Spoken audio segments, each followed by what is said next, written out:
Hello and welcome to my Writers Chat. Tonight I am chatting with Rae Stoltenkamp, who is an author with fantasy and sci-fi and even a kids book, isn't it?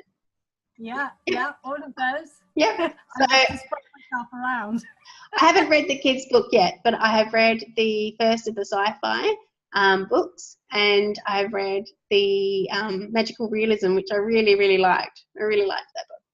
And and so Rae's got a new book coming out soon, and so we're just going to chat writing and what we're doing, what she's doing, and all about a book.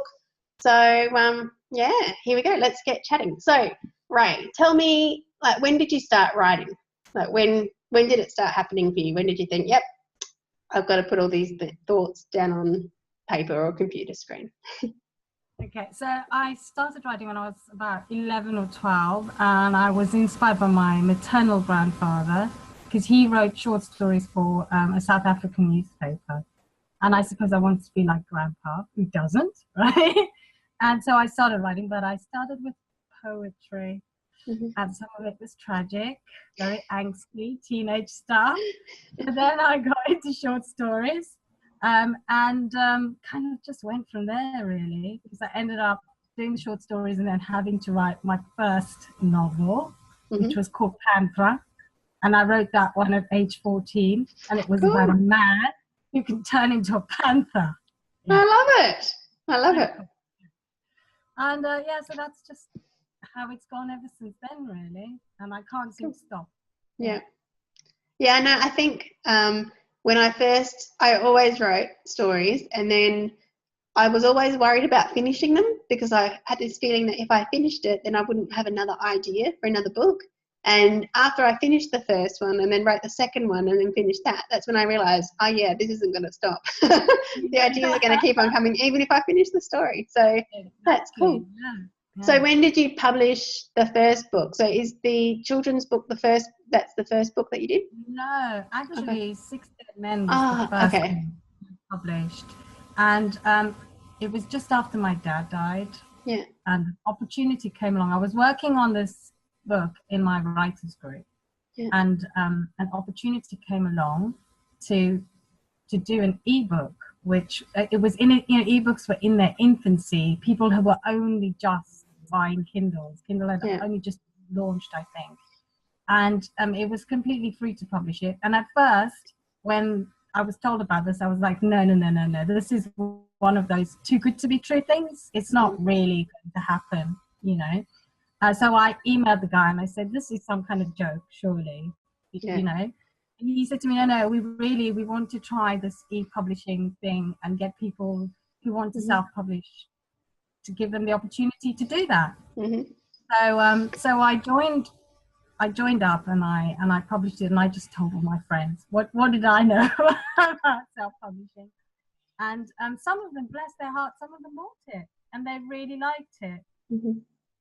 And then I think it was last year or the year before, I can't quite remember. I'm crap at dates, by the way. They sent me a message to say, unfortunately, they can't sustain the business. They're just not making money because Amazon was making so much money. They were kind of eating into everything that they were trying to do. So they were going to shut everything down and revert the rights to all the authors who were published with them. And so I thought, well, actually, at first I was freaked out. I was like, what am I going to do now? That kind of thing. And then I thought, okay, maybe this is a chance for me to edit the book. I was already working on some other things, and republish it and get some paper copies out there as well, because up to then I'd only had it on e-publishing. Yeah. So I did that and sent it out into the world to Create Space again. Mm-hmm. And it's done moderately well. It's got some really good reviews. Obviously, I would like it to do better, but I'm very conscious of the fact that it was my first publication, and it was done more out of my emotions than out of the need to, the quality is not what I would like it to be. So there are issues with it. So I really like it. Actually, I'm going to stop you there. I mean, I sprung all these other books, and I had a friend who loved 6 Dead Men very much. and he kept nagging me to write a sequel. Yeah. And I was like, I'm not a sequel type of girl. She says now, doing a sequel. I was going to say, yeah, exactly. And in the meantime, I was writing the sci-fi one. yeah. And in the sidelines, I had another friend who currently lives in Australia nagging me to write a children's book. And I was like, bloody hell, people. So I wrote the children's book and then published it with a company I was working with, a creative writing company I was working with at the time. And that has done okay because it's mainly been sold through the company. Hasn't done too badly, but it's not my first love. My first love really is the magic realism. Yeah. And that's the one those are the ones I focus on in the main. But I've also since been writing YA young adult science fiction. I can't speak. And that one just came out of my concern about global warming, you know, and young people being aware of this being out there, because I wasn't sure that a lot of young people understood what was going on. So that was really the impetus for that one. So I wrote Where Rainbows Hide, and set it in London. Although initially you don't probably realise it's London, because I've tried to make it sort of very neutral, so you don't know, except for the cover. The cover tells you it's London. Yeah, I wasn't reading it thinking, oh, yeah. I was thinking it's kind of futuristic, you know. Like you explained in the beginning, I like your explanation of how they end up in the dome. And I was just thinking, it's not necessarily countries anymore, it's domes because of what's happened. I want it to be universal, you know, that it translates no matter where you read it.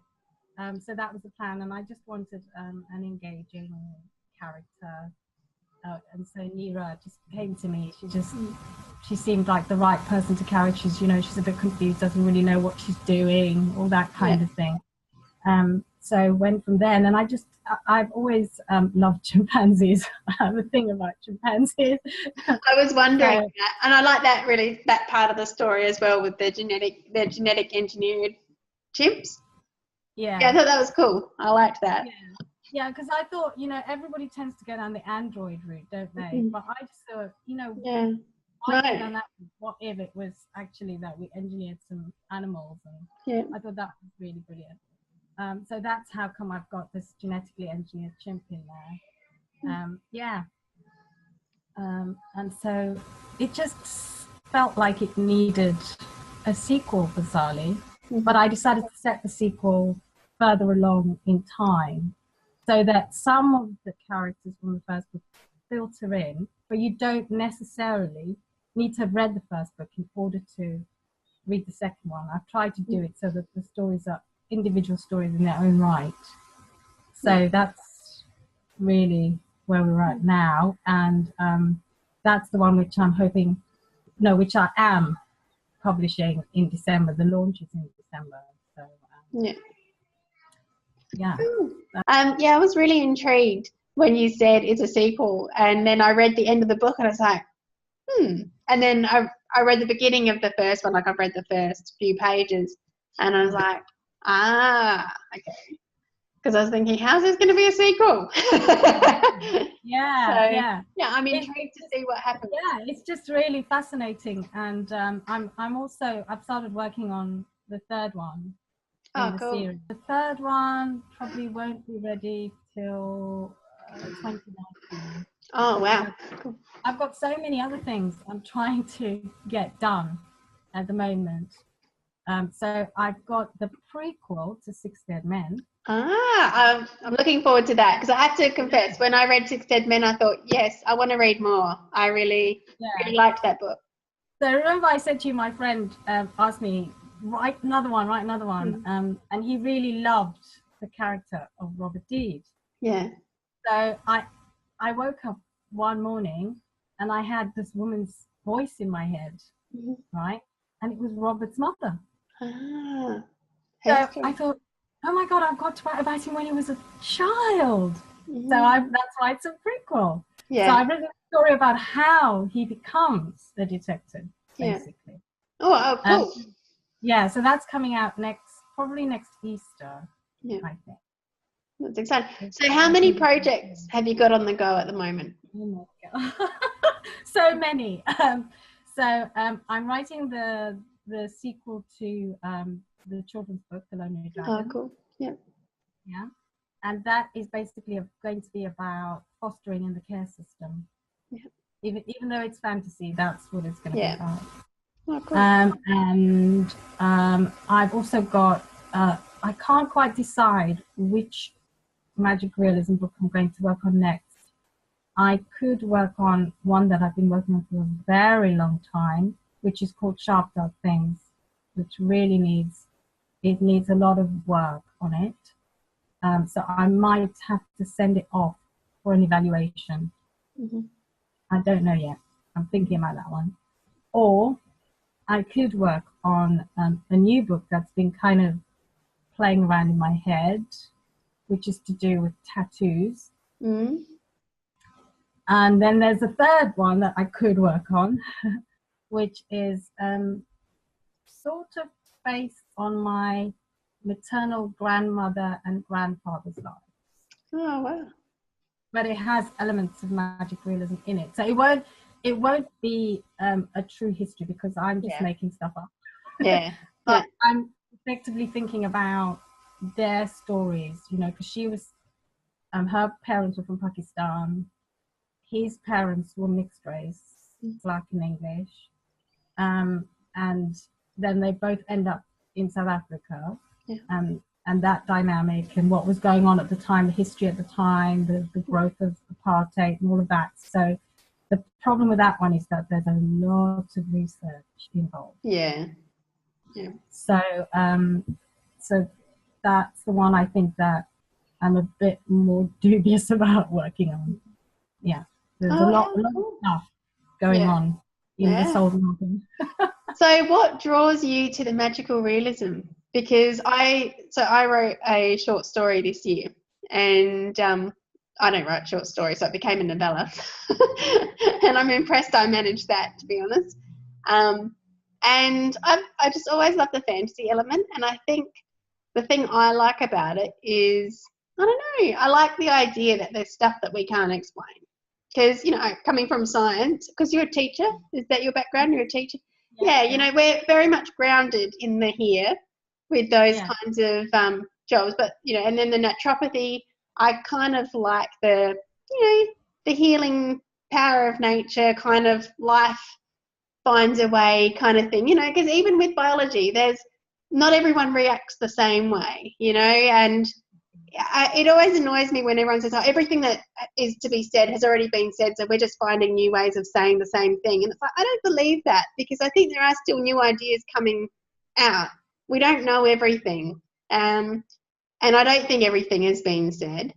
But, yeah, I like the idea that there's stuff yet to be discovered and there's stuff we don't understand. And I like the shades of grey, and I like the questions where there's no right or wrong answer, and I like thinking about that stuff. And I think that's what I like about magical realism.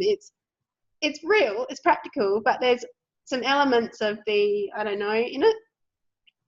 And what draws you to? And I mean, don't get me wrong, I love the total fantasy stuff too. Vampires. I'm not into zombies. Don't talk to me. But I don't mind werewolves. But the vampire thing, I find that fascinating as well, because of that whole, what is life if there's no death, and what is dying, and how well do people live? If you got to live to 2,000 years, would you live those years any better anyway? And I love that. That's what I love about it. I think that's why, and dragons, well, dragons just cool. So, and witches and magic. I mean, come on, who doesn't wish they could snap their fingers and have the housework done? I know I'm not alone in this. Totally. But no, I'm so with you. It is about the inexplicable. I love that aspect of it, and a part of me also has this ever hopeful desire for things to work out right. Yes. You know, Yes. for there to be a good ending. It's really funny actually, because when I first wrote Six Dead Men, I actually had a sad ending. Yeah. And I took it to my writers group, and every single one of them, without exception, including the guys, that I had to change the ending. I was gobsmacked. I was totally gobsmacked. I was like, but this is how it would be. And they're like, no. So there you go. I think that's the thing for me, that you know, and that stems from the fantasy side of because I love fantasy. I've loved fantasy ever since I was in my teens, when my mother put Lord of the Rings in my hands. That was it. After that, I was like fantasy besotted. So I think that comes from that side of things, and I want things to work out well, and I, you know, within a real world, because often life is just a bit crappy.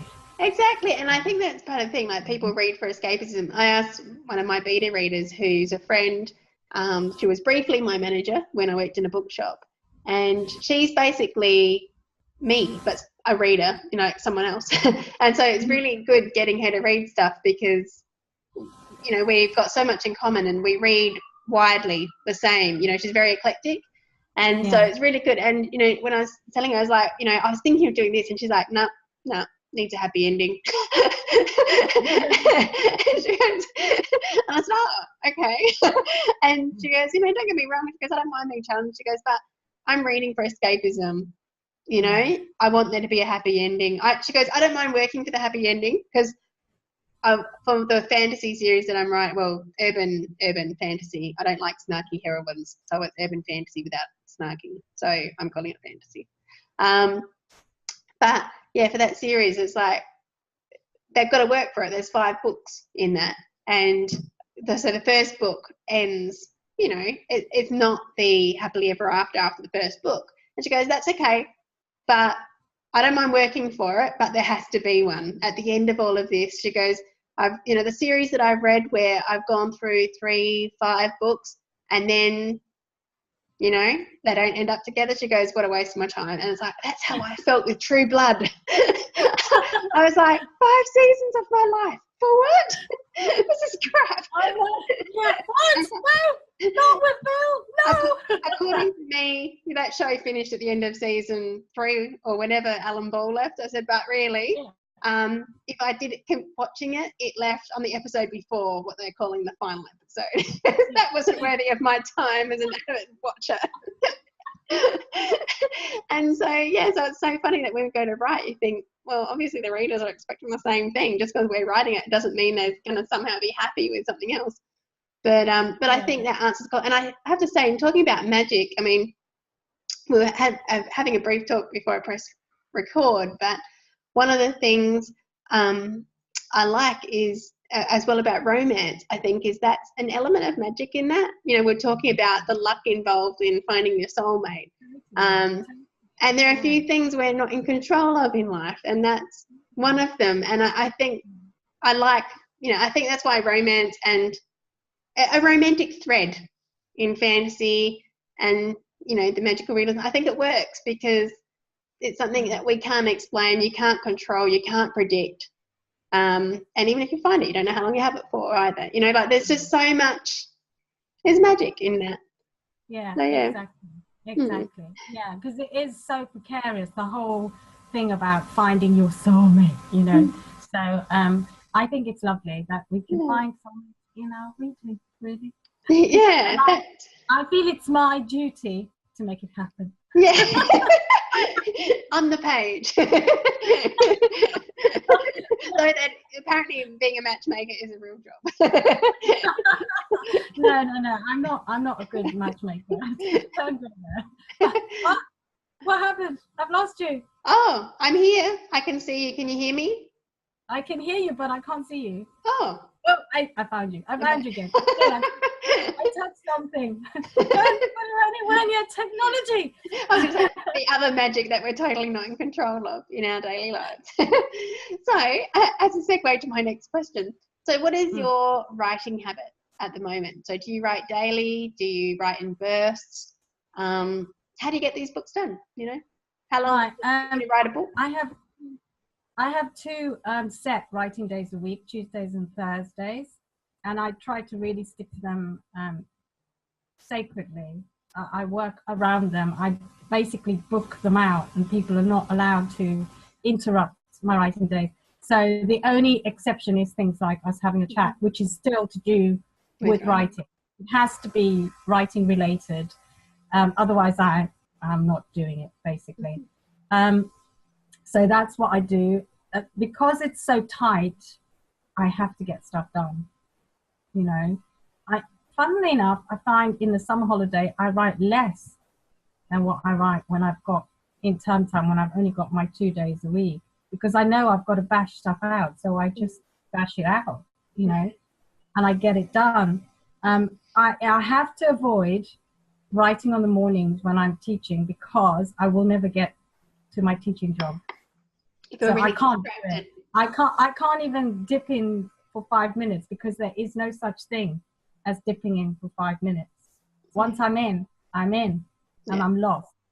So don't even think about calling me, because I just will ignore you. I don't even have a working doorbell for that precise reason. Love it. Yeah. And that is just the way it is. I know there are a lot of writers who really struggle to get writing on the page. That has never been my problem. My problem is cutting it back. There's always so much I want to say. So I guess I'm incredibly lucky there. That's really cool. And what are you using? Do you use, do you write in Word? Do you write in Scrivener? Like, what's your process? How do you do? I always just write in Word. I write in Word, and I just bash my first draft out, and then I take it along to my writers group, get their input, edit it, and then I leave it to sit like a good wine. Yeah. And I work on something else. And I suppose having the blog is quite good, because it's drifting in and out of different styles of writing. Yeah. So you don't get bogged down just, you know, doing one thing. So I just drift in and out, and I work on various things. And then when I finish a project, I send it to my editor, because I have an editor now. I managed to find this wonderful lady. I met her through a volunteering job that both of us do. And she used to be an editor for a newspaper. Oh, cool. And I said, would you fancy having a go? And she read my book, and she said she loved it. And she's good. She's on the money. Ah, cool. So she's my editor. So I'm getting a little team together. Yeah. And I've got a proofreader who is stupendous. She's so good. She catches every little thing. Cool. Yeah. So that's where I'm at the moment. And I just do that. And just keep working on the books and making them as good as I can possibly make them. When I'm happy with how it is, then I transform it into the Create Space template. Yeah. And I make sure I've got everything sorted out, and I sort out the covers, and then I just go from there, really. Cool. So do you get covers designed, or do you do the cover design? I do the covers myself. I've been extremely lucky with my covers. For the children's book, there was a friend's daughter who was running an art club, and she wanted to do a project for the kids which showed how you can translate art into real life. Oh, that's so cool. So we sent them extracts from the book, and then they did drawings that matched the extracts. Yep. And then we took the pictures and used them. On the first cover, all the pictures are on the cover. But for the second, because I published the book, I edited, tightened it up and edited it and everything. And then we republished, and then we just used one of the pictures. But the kids are all acknowledged in the front. Oh, how cool. Is acknowledged as well, and they each got a free copy. Have you got a copy there? Can you show it up? I do. So this is the new cover. Beautiful. The old cover's got all the little pictures all around the edge, you know? Yeah. So that's that one. Yep. And I think it looks pretty good. Yeah. So I'm happy with it. Yeah. And the kids like it as well. So that's the important thing for me, because I wanted it to be engaging. It is possibly a bit younger than it needs to be, because the main character is about 10 in it. So the picture's a bit young. But having said that, I don't think it matters. But what beautiful energy as well to go with it. Yeah, exactly. It's so sweet, and I get so many comments from kids, and I sometimes give a copy as a gift when kids do something really, really dynamic, and then I give them a copy as a gift. And they always talk to me about it. They always talk about the characters. So that's so sweet for me. It's really nice, because it wasn't one that I planned on publishing. Yeah. But the interesting thing now is the sequel that I'm working on, because the sequel, I think, relates to a lot of the work I'm currently doing, because I work with a charity that helps young girls who've been out of school get back in school, and a lot of them have either been through the foster system, or something's happened in their lives that has made life really tricky and angry and upset and all of that kind of thing. So the second book is about that, really. And the main character, two of the main characters from the first book are in it, but it's in a much more real world. Yeah. Realize that there's this crossover between reality and fantasy. Yeah. And how and I'm kind of trying to make people understand why the witch in the first book is so awful. Yeah. So yeah, because her punishment basically is to go back to be an 11-year-old girl. And be with this family who want to adopt. So, Oh, cool. I've got the book. I just haven't had a chance to read it yet. Yeah, so that's cool. Kind of where that's going. But, cool. Show us the other covers of your other books. So this is Where Rainbows Hide, which is the first one you've read, yeah? Yeah. Yeah. So then the second one will be When Rainbows Cry. So that's I'm intrigued. Okay, so and it only deals with I think 2 or 3 characters from this book. The majority of the other characters are new, but you if you've read the first book, you'll instantly understand the time, but you don't have to have read this book. Cool. And you of course know 6 Dead Men. Yes. You've been there, done that, haven't you? Well, I'm looking forward, because you've got short stories related to that book as well. I haven't read those yet either, and I'd like to. So what happened with the short stories is that there were all these characters that were like, hang on a minute, you haven't told my story. They were kicking up a fuss, It was bedlam here, quite frankly. I had to sort it out. So I said, okay, I'll write your story. I said, look, it's only going to be 1 story each, though. Yeah. They were like, we'll take what we can get, I said.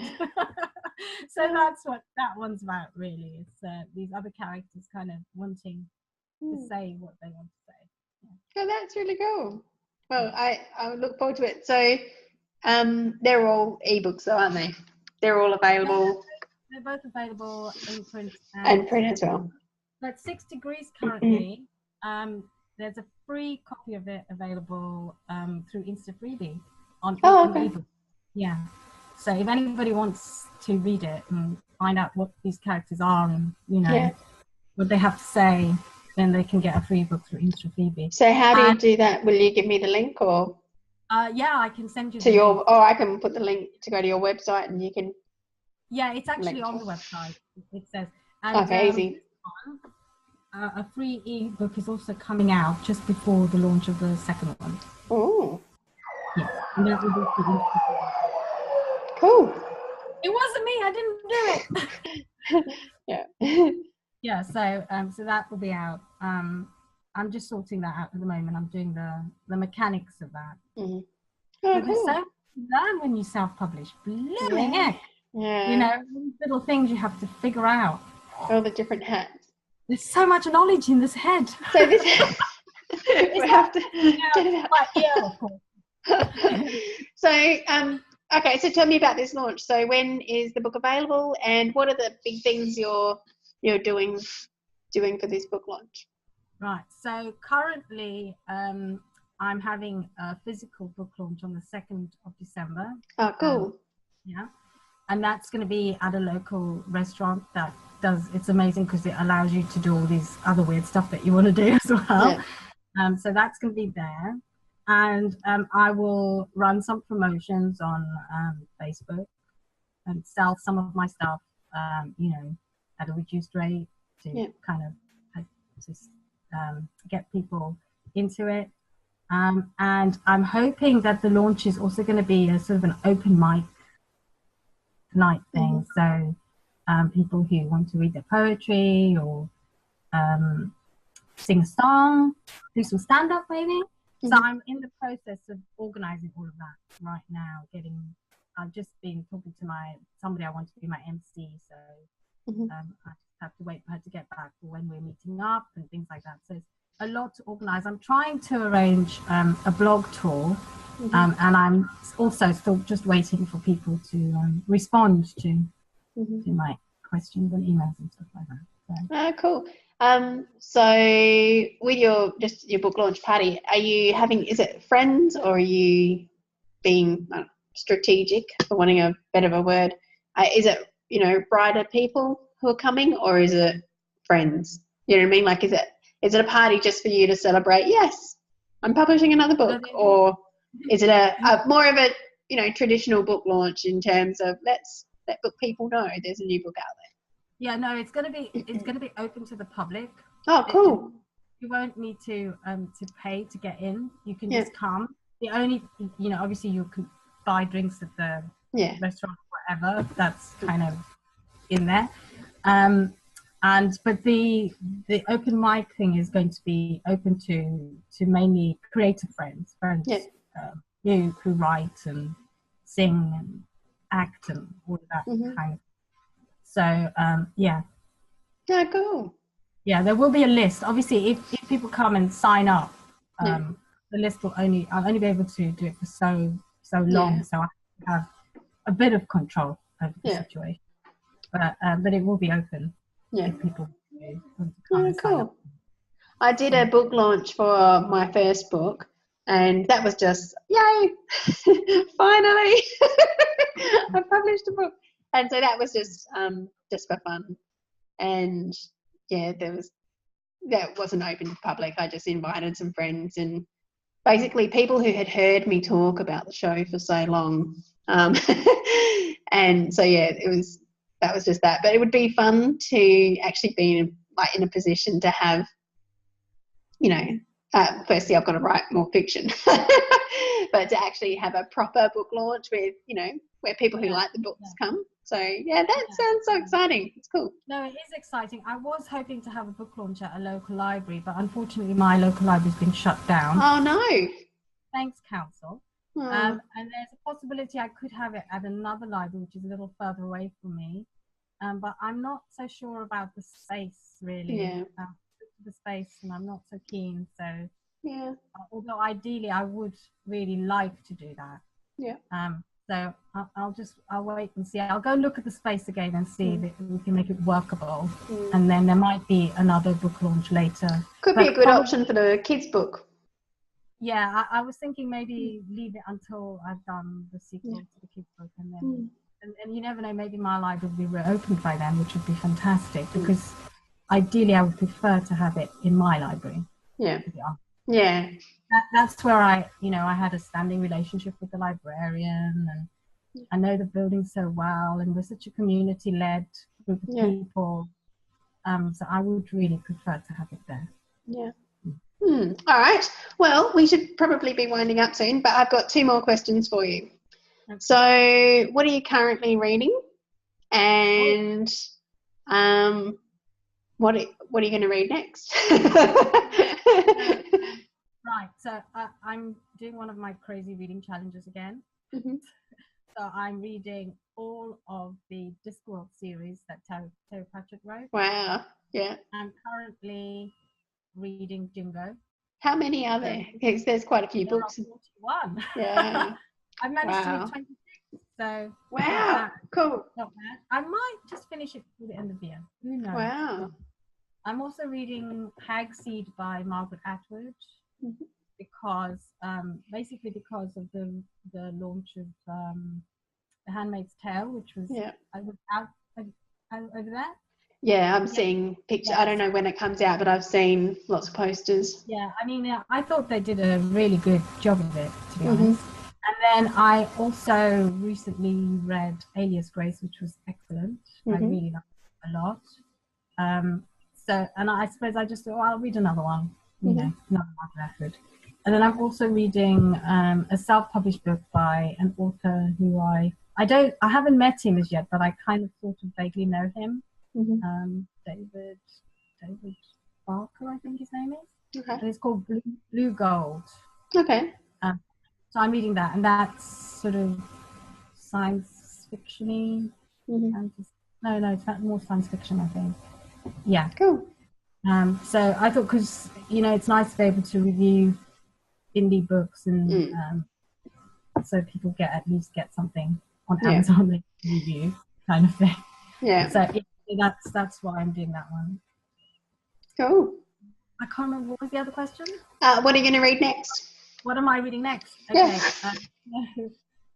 So I will probably be reading another Terry Pratchett. Yeah. Then another.